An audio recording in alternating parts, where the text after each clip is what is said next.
നിർമ്മിതിയാണ് നമ്മൾ ബാക്കിലുള്ളത്. അതായത് ഇസ്തംബൂളിലുള്ള Ottoman പിടിച്ചടക്കിയ Christian പള്ളിയായ ഹയാ സോഫിയാണ് നമ്മുടെ ബാക്കിൽ. പക്ഷേ ഇത്രയും കാലമായിട്ടും ആ പള്ളിക്ക് അവർ വേറെ പേരിട്ടിട്ടില്ല. ഇപ്പോഴും ഹയാ സോഫി എന്ന പേരിൽ അറിയപ്പെടുന്നത്. ഇന്നത്തെ കാലത്ത് ഓട്ടോമൻ രാജാവായിട്ടുള്ള ഫത്തേ മെഹമ്മദ് എന്ന് പറയുന്ന ഓട്ടോമനാണ് ഈ പള്ളി, ക്രിസ്ത്യൻ പള്ളി പിടിച്ചടക്കിയ ശേഷം ഇസ്ലാം പള്ളി, മുസ്ലിം പള്ളിയെ തുറന്നു കൊടുത്തത്.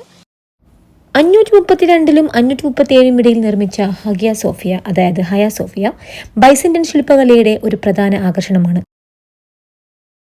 ബ്ലൂ മോസ്കിനുള്ളിൽ കയറിയ സമയത്ത് തന്നെ ഇവിടുത്തെ പ്രത്യേകം എടുത്തു പറയേണ്ട കാര്യം ഈ ഒരു മോസ്കിൻ്റെ നിർമ്മിതിയാണ്.